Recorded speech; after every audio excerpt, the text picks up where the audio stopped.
আমাদের যেদিন শেষবারের মতো দেখা হলো, সেদিন বুঝেছিলাম দীর্ঘশ্বাসের চেয়ে ভারী কিছু এই পৃথিবীতে নেই। আমাদের যেদিন শেষবার কথা হয়, সেদিন বুঝেছিলাম চুপ করে থাকা কতটা কষ্টে।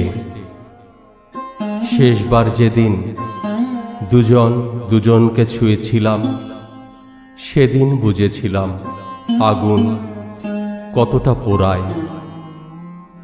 শেষবার যেদিন দুজন মুখ ফিরিয়ে চলে গিয়েছিলাম, সেদিন বুঝেছিলাম প্রস্থান কতটা কঠিন।